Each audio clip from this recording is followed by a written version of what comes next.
Hey, what's up, everybody? BDL44 coming at you with another video. All right, so the score was 110 to 103. The LA Lakers get the victory. Finally, a home opener victory for the LA Lakers. First one since 2016, 8 years ago. And it was really fun to watch this particular matchup. Uh, I don't know exactly where to start, but I can tell you that Anthony Davis, if we end the season today, and this is obvious, but if we end the season today, he's your MVP. And I know Jason Tatum had a big game, but if you end right now, I'm saying Anthony Davis was the MVP. That's just what it is. 2 games on schedule. He was spectacular, man. He was absolutely spectacular, and 36 points, 16 rebounds, 3 blocks, 1 steal, I believe it was. I think 4 assists or something like that. He was crazy great tonight. The usage was high, a little more high than I'd like it to be on most nights, but if his conditioning is where it needs to be, and he just dominated on both sides of the floor, man. I'm used to him doing this, to be honest with you. He's been doing this the whole time he's been here, really, but it's one of those situations where you just some nights he does it in a way that really stand out. It's a lot of energy put into what he does. It's not unassuming. It's not something you can overlook. And I think tonight was one of those nights where he was loud, and the numbers back it up. So I really love what I saw from Anthony Davis. The shot blocking was incredible. The mid-range shot was super wet. He even hit a three tonight. I think he might have hit one or two of them. The boards, offensive glass. I mean, we really set the tone as a team.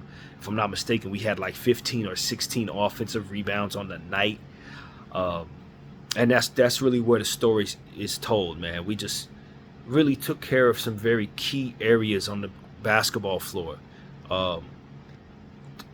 First of all, 7 turnovers as a team, which is spectacular, but we've been really, really, really elite in not turning the ball over the last 3 games, including, of course, the last 2 preseason games. This is just a carryover from that. We really ain't been turning the ball over at all lately, and I would love to know what the experts say about why that is, because I think some of it has to do with the players taking care of the ball. I think some of it probably has to do with the style of play, the plays that we're running, and the intricacies of those plays and how they take care of the basketball. Another area of emphasis, of course, is points in the paint. 72 points in the paint for our team. That is spectacular. I think it's even especially more important that we did that because we really shot poorly from behind the arc, under 20%. On 30 attempts, I believe it was 5 of 30 from behind the arc. You're not going to win many games when you shoot that poorly. But if you take care of offensive glass, take care of the basketball, control the glass on the offensive end to give yourself second chance points, take care of your free throws, which I don't know where we ended, but we were shooting the free throw ball really well at the half. And play strong defense, forcing the other team into turnovers, you give yourself a much greater chance of winning a basketball game when you're shooting a 3 that poorly.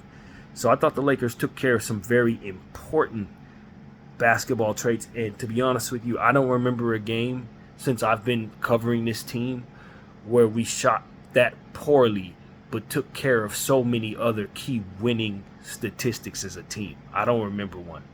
I mean, we were just so very attentive to detail tonight, and the energy was up in the air, man. Everybody's energy was great all night long for the most part. I was extremely pleased with how hard each and every player attacked the offensive glass tonight, specifically. Jackson Hayes with 3 of them,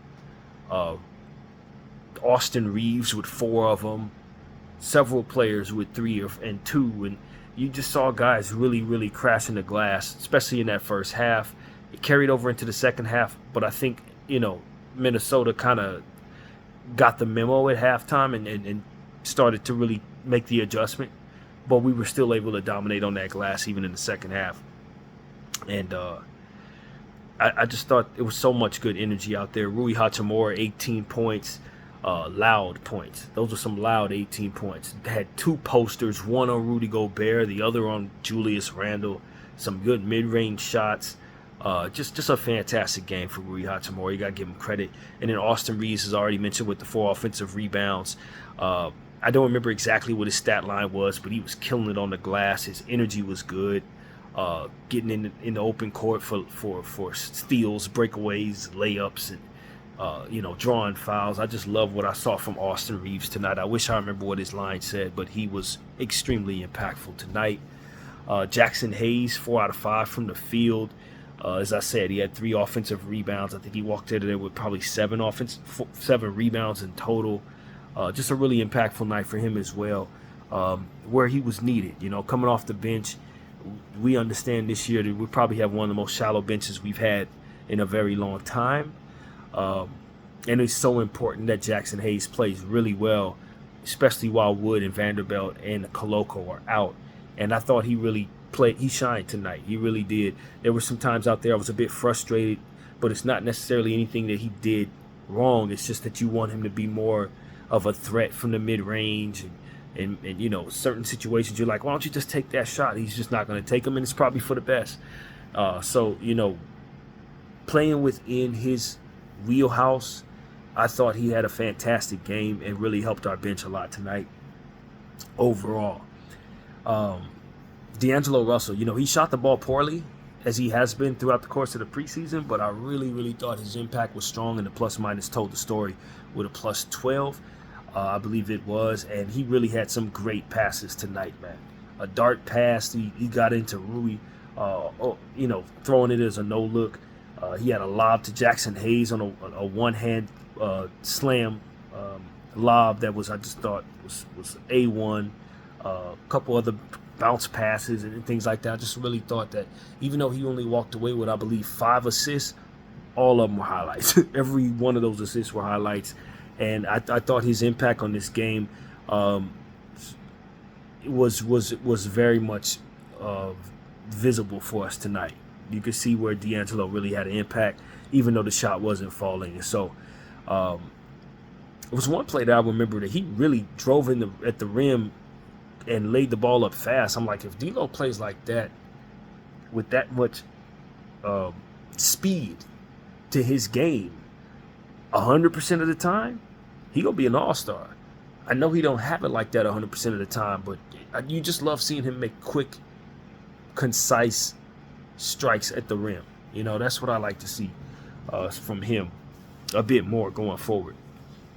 So, yeah, man, that's really where it is for me. I think some things had to be pointed out that were not all that great, besides the three-point shooting, which we really struggled as a team. Max Christie, 11 minutes, 5 fouls. How the hell did you even do that, bro? How did you do that? I did not think he was very impactful tonight based on just constantly fouling and not really contributing really anywhere else. So that was rough, man. That was really rough. And this is what I'm a little worried about with Max. It's just you're going to need him because we have a shallow bench this year. We're really going to need him to have good games. We cannot afford for him to do like he did tonight, where he just pretty much fouls his way out the game before he's able to impact it any other way. So I wasn't pleased with that. And that's kind of where it stops, man. I don't think it was too much bad out there. Gabe Vincent was pretty solid. I thought he played some decent minutes, not really overly impactful per se, but steady and did not hurt us, particularly taking care of the basketball as most of our team did. I don't think anybody had more than 1 turnover, man. He had 1 down the stretch in the 4th quarter, but I mean everybody really took care of the ball. It was very special to watch our team have so many possessions and not give the ball away, and meanwhile force so many turnovers as well. Some of the turnovers that we received were unforced. I have to give that some words there, because at the end of the day, the Minnesota Timberwolves did not play a good basketball game for their standards. I thought their energy was low. They tried to pick it up. They did cut it as close as to like maybe 4 or something like that at one point. But we had control of that game, and I think a lot of it had to do with them just not having high energy going into our building. I'm not certain my opinion is valid because I don't follow the Timberwolves very much. But I really thought some of the problem tonight for Minnesota was Coach Finch. JJ Redick ran circles around him. I'm just being honest with you. JJ Redick on his debut game ran circles around the coach that was in the Western Conference Finals last year. And some of that's a credit to JJ Redick just being awesome tonight. Some of it is credited to Finch not being very awesome tonight. And I think some of that Finch did was just pressing the wrong buttons for me. I think his rotation choices, while some of those players are players he's used to, my opinion is when you're lacking energy, you got to turn to your energy players. And I felt like that's where he really dropped the ball as a coach. From the other side of the fence from which I'm on, and I'm happy he did, I really thought he had nothing but energy players on the back of his bench that he didn't use. And the people that he did use just didn't have it. Too much Mike Conley, not enough Rob Dillingham. You got Terrence Shannon, you got Josh Minott, you got Miller, you got Garza. All of those people are energy players. And he didn't give a single one of them a single minute. You know what I'm saying? For me, as a Laker fan, I'm loving it. But I also understand that he left so much meat on the bone. I'm just being honest with you. His roster is so much better than he used it tonight. And I know it's the beginning of the season. I'm glad he did that. It got me a win. I think my team would have probably outplayed everybody they put on the floor any damn way. But if I'm being real with you, when you're a team like his and you're as deep as his is, when you can argue most of the players on the back of that bench have nothing but energy to give, you shortening your bench to 8 players and leaning on players that are struggling is the wrong way to try to approach a game like this when the team that you're facing is coming out with so much energy. But you know that team is shallow. You see what I'm saying? He dumbed it down a lot as it pertains to how he utilized his roster going up against what we had, which was what we could throw out there. If we try to go into our bench the way he was capable of going to his bench, we would have gotten beat. We would have gave the lead back, and it would have been over quickly. But he could have went to some guys. There's some lineups down there that he didn't use that would have gotten him boards, gotten him fast breaks, gotten him explosive momentum plays. I just know what he has on his bench. And for me, that drives me absolutely nuts. Because I'm always screaming at teams. Some teams need to improve their bench. This year, it's us. But like just over the course of these last couple of years, I've been very critical of teams that don't have benches. And when you have one of the deepest teams in the league and you're losing a game a certain way that the rest of your team can attack to help you, that's your fault. That's your fault. I think one of the strengths of the Minnesota Timberwolves this year, and Finch is going to find this out when he starts experimenting with this team, is that they're energetic. That's what they have. It's nothing but energy players on the back of that bench. And so to lose a game where in a lack of energy fashion is egregious. It's egregious. And so that's me putting on my unbiased hat. Obviously, as a Laker fan, I'm loving what I'm seeing there. I hope he does it every single time he sees us, including if we happen to be there in the end of the playoffs with him. But yeah, this loss for me is on Coach Finch. If I'm a Minnesota Timberwolves fan, there's no excuse for that, bro. You got way too much energy on your bench. You got way too many explosive athletes. Way too many dudes that are trying to get out in the open court and do all types of stuff. He didn't use none of them players, man. And I'm happy he didn't as a Laker fan. But as a basketball fan, I think that really catered to why he didn't have a chance tonight. So it is what it is, man. It's very early. Coaches have their own ideas about how they want to utilize their team. You know what I mean? There's going to be plenty of times throughout the course of the season where you're going to see all of those people. I have no doubt about that. but it's almost like coach didn't know who the hell he had on his bench. And so that's my genuine opinion about watching this basketball game. But hey, if he wants to go that route, I'm going to be the beneficiary of it. As a Laker fan, I loved it. I thought we did great things out there. Anthony Davis is making an early case for MVP out the gate. Bron and AD are a well-oiled machine. It was good seeing Bron and Bronny on the floor together. I thought that was a massive historic moment for everybody. I loved it for his family. His kids were out there. His wife was out there. They all got a chance to lay eyes on the moment. Spectacular, man. Congratulations to the James gang. And we got to win. We're 1-0 in the Bronny James era. What can I say? 1-0.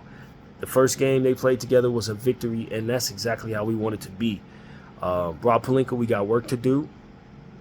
You know, I didn't say this nonchalantly in this video. We really do have one of the worst benches in basketball right now. I'm not going to play around about that. I'm not going to play around about that. We have to improve our bench. Even if guys get back healthy, we still have a very, very, very shallow bench right now. And I thought we got away with it tonight. But it's incumbent upon AD to play that well every night. It's incumbent upon our energy guys to play that well every night.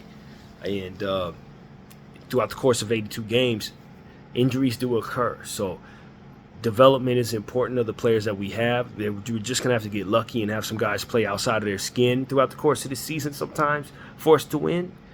I do believe that, especially when it's time for guys to load manage and stuff like that on back-to-backs, for which we will have later on this week with Phoenix on Friday, and then, of course, Sacramento on Saturday. So those are big games, Western Conference games against teams that love to fight us hard. So we enjoy beating the Minnesota Timberwolves, but we have a lot of work to do for this upcoming 2-game stint at home, both of those games. We know we ain't beat Sacramento in about 3 years, man. So I'm curious to see how JJ is going to scheme against that particular team. And, you know, we love this win right here. Getting out on a 1-0 victory tip is spectacular for our circumstances. And we just want to build upon the success, man. It really is amazing that we won this game. I just didn't see it. And I said that earlier in my Laker video. I was pessimistic. A lot of Laker Nation, people that I was watching on TV, they were pessimistic. Minnesota is expected to be a better team than they showed tonight. And that they came out flat, turning the ball over, giving up points in the paint, defense not really good, really anywhere on the floor for the most part, was a gift from above, man. I could not have been more happy to see how that played out for us.